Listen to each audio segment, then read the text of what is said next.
प्रधानमंत्री नरेंद्र मोदी पर भीम आर्मी वालों का एक कांड जो मैं आपको दिखाने जा रहा हूं, क्योंकि ये वीडियो प्रधानमंत्री के लिए वो लिमिट क्रॉस की है जो लिमिट मुझे लगता है भीम आर्मी समाज के जो चंद्रशेखर है या जितने भी लोग हैं जो इनका समर्थन करते हैं, क्या आज की ये वीडियो अब ऐसे में उत्तर प्रदेश के मुख्यमंत्री योगी आदित्यनाथ प्रधानमंत्री नरेंद्र मोदी को लेकर के किए गए इस पूरे लिमिट क्रॉस वाली वीडियो पर अगर बुलडोजर दौड़े और अगर ऐसे लोगों पर कठोर से कठोर कार्रवाइयां हो, तो आपको क्या लगता है होना चाहिए या नहीं होना चाहिए? जो मैं आपको वीडियो दिखाने जा रहा हूं प्रधानमंत्री नरेंद्र मोदी पर लिमिट क्रॉस करने की, एक सवाल आपसे पूछूंगा, उस सवाल का जवाब मैं आप सभी से भी चाहूंगा। सवाल यह है कि क्या अगर भीम आर्मी के प्रमुख चंद्रशेखर रावण पर जो टिप्पणी ये भीम आर्मी के जो ये किया गया है लिमिट क्रॉस, इस तरह का अगर कोई भी चंद्रशेखर रावण के लिए क्रॉस करता, तो क्या चंद्रशेखर रावण या भीम आर्मी सड़कों पर नहीं उतरती और क्या देश को एक बार आगजनी में झोंकने का प्रयास नहीं किया जाता? आपको मैं पूरी खबर दिखाऊंगा।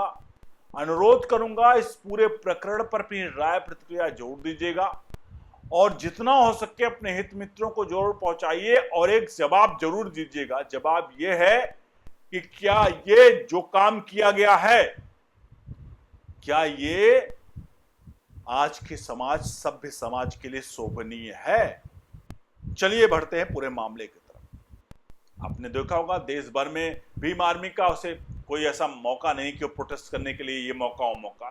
भीम आर्मी का काम ही है कि वो प्रोटेस्ट करते रहें। भीम आर्मी का काम ही है कि वो सिर्फ और सिर्फ सड़कों पर उतरे जब भी मौका मिले, और मौका ना मिले तो मौका हमेशा बनाते हैं और केवल सड़क पर रहे। और उसके बाद कई लोग इस भीड़ में घुस करके, आप इस भीड़ की आड़ में ब्राह्मणवाद से आजादी वगैरह वगैरह के भी नारे कई बार देखे गए हैं। बहरहाल इसे जांच पर नहीं ले आते हैं। सबसे पहले मैं आप दिखाता हूं ये भीम आर्मी का जो वीडियो वायरल हो रहा है, इसको लेकर के पहले आप देखिए और कौन है ये, सब कुछ उसके साथ पूरे साक्ष्यों के साथ जरा देखिए आप। मेरा नाम राम सूरत बौद्ध, मैं भीम आर्मी भारत एकता मिशन गोंडा सदर तहसील अध्यक्ष हूँ। मैं आपके माध्यम से ये बता देना चाहता हूँ कि अभी जो मोदी जो खेल खेल रहे हैं मदारी वाला, अगर ऐसा ही खेल खेलते रहेंगे तो आने वाले दिनों में मोदी का तो हड्डी और मांस कुछ नहीं मिलेगा, क्योंकि जो हाल नेपाल में और बांग्लादेश में हुआ था वही हाल होने वाला है भारत देश में। ये बे औलाद सरकार है, बे औलाद मोदी है, इसलिए ये बच्चों का कोई कदर नहीं समझता है। गरीबों के बच्चे किस प्रकार से मेहनत करके मजदूरी करके अपने बच्चों को पढ़ा करके परीक्षा में भेजते हैं, और ये 2 मिनट में फुस कर दिए, उसको हवा निकल गया, काम खत्म। इस बात को अगर वो ध्यान में नहीं रखेंगे तो मोदी का नहीं, मोदी, अमित शाह, धर्मेंद्र, ये तीनों का वो हाल होगा कि कभी भविष्य में कोई ऐसा काम करने का सोचेगा भी नहीं कोई भी प्रधानमंत्री। और आने वाले दिनों में जब ये होगा कि धरने के दौरान कौन सा प्रधानमंत्री देश छोड़कर भागा था, तो इतिहास में लिखा जाएगा कि बे औलाद सर मोदी वो भागा था भारत देश से। जिस तरीके से कार्रवाई की बात कर रहे हैं, इसको कैसे देखते हैं, कितना सही है, इससे कितना आप लोग देखिए, मोदी तो इस देश को गुलाम करना चाहता है, फिर तो वो कार्रवाई क्या करवाएगा? अगर कार्रवाई करवाना होता तो इतने दिन तक ये बच्चे भूखे प्यासे वहाँ बैठे थे, इनके साथ में इतनी लाठी डंडे और मारे न जाते। और ये जो बेटियां थी, बेटियों के साथ में जो अभद्रता किया गया है, ये नहीं करवाते ये बे औलाद मोदी, इसलिए ये कुछ नहीं कर पाएगा मोदी। अब मोदी को यहाँ से खदेड़ने की आवश्यकता आ गई है। मैं सभी जनता से, अगर आप हमारी खबर पहुँचाते हैं तो मैं सभी जनता से अपील करता हूँ कि इसको चप्पल मार करके और मोदी को इस देश से भगाना चाहिए। आपने ये भीम आर्मी को सुना, भीम आर्मी के बड़े नेता हैं गोंडा रीजन के, जैसा कि इन्होंने नाम के साथ बताया। अब आप सोचिए कि प्रधानमंत्री नरेंद्र मोदी के लिए जिस तरह की शब्दावली का प्रयोग यहां पर किया गया है भीम आर्मी के द्वारा, ये क्या अब तक यही है शिष्टाचार भीम आर्मी का? ये वही पार्टी है भीम आर्मी जिसके मुखिया कहते हैं कि पुलिस पर भी एफआईआर दर्ज करवा देंगे SC ST का। मतलब SC/ST एक्ट के तहत पुलिस ऑफिसर पर भी FIR दर्ज करवा देंगे जब वो कहीं जाते हैं। कई बार वीडियो सहारनपुर से लेकर कई जगह वीडियो वायरल हुई हैं, धमकियां देते हुए पाए गए हैं। एक सवाल आप सभी से पूछेंगे, इस सवाल का जवाब जरूर दीजिएगा। प्रधानमंत्री नरेंद्र मोदी OBC समुदाय से आते हैं। भीम आर्मी किसका रिप्रेजेंट करती है आप समझते हैं? जातियों को लेकर मेन इनका उत्थान ही है, जातियों को लेकर इनके पार्टी का उत्थान हुआ है। अब अगर ये जातियों को लेकर इनके पार्टी का उत्थान हुआ है और जातियों पर इस तरह की गंदी टिप्पणी, अपने वर्ग के लोग पर इस तरह की गंदी टिप्पणियां कर रहे हैं, तो क्या ये टिप्पणियां किसी भी तरह से शोभनीय है? ये सवाल आप सबसे जरूर जायज है, पूछा ना चाहिए। और यही सवाल एक और है कि क्या जिस तरह की ये टिप्पणियां हुई हैं, क्या अगर यही टिप्पणी कोई और जाति का भीम आर्मी के प्रमुख के ऊपर अगर मान लीजिए कर देता, तो आपको लगता है कि इस वक्त देश भर में क्या हालात होते? बे औलाद किसी को कहना, प्रधानमंत्री नरेंद्र मोदी के लिए बे औलाद शब्द का इस्तेमाल करना, और कैसे कैसे शब्दों का इस्तेमाल इस व्यक्ति ने किया है जो शायद हम अपने जुबान से उन शब्दों को भी ला नहीं सकते। और इसको लेकर के अभी तक कहीं से भी कोई भी किसी प्रकार का आवाज नहीं उठ रहा है और आवाज उठेगा भी नहीं। आपने कभी देखा है किसी सवर्ण समुदाय के अगर कोई आंदोलन चल रहा है, जैसे UGC को लेकर के था, आपने कभी देखा था कि UGC के जो खिलाफ था कि UGC खत्म हो, उसमें कहीं भी कोई जातिगत टिप्पणी या किसी प्रकार जातिगत नारे लगे थे?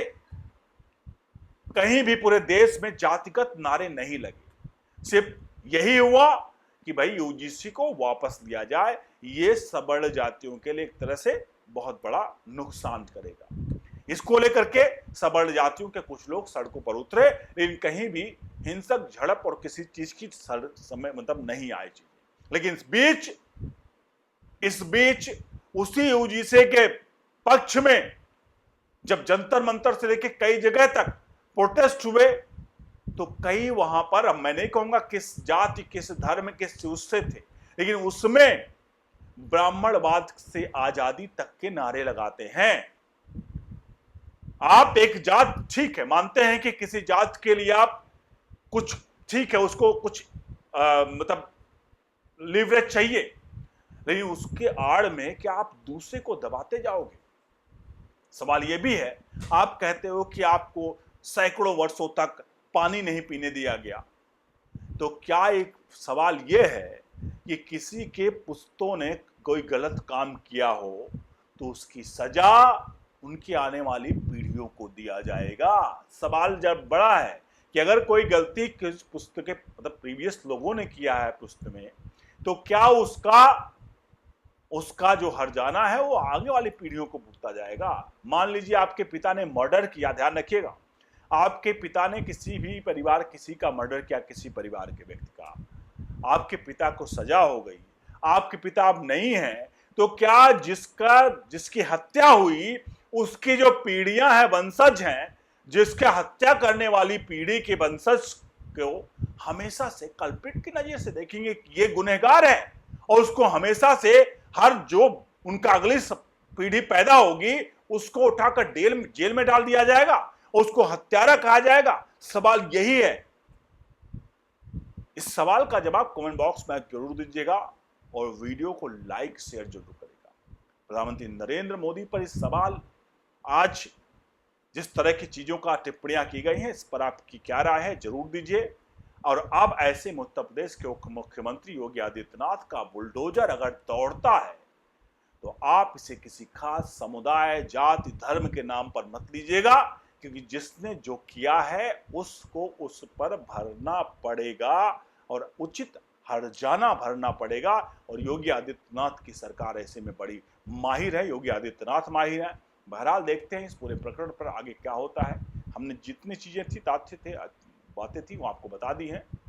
कमेंट बॉक्स में अपनी राय प्रतिक्रिया जरूर दीजिएगा, वीडियो को लाइक शेयर जरूर करिए। और एक सवाल आखिर में पूछना चाहता हूं, क्या इस जो व्यक्ति ने यहाँ पर कहा है, क्या एक सभ्य समाज के लिए वो लाइन आपको क्या लगता है कि वो सही है? कमेंट बॉक्स में अपनी राय जरूर दीजिएगा। बहुत बहुत धन्यवाद।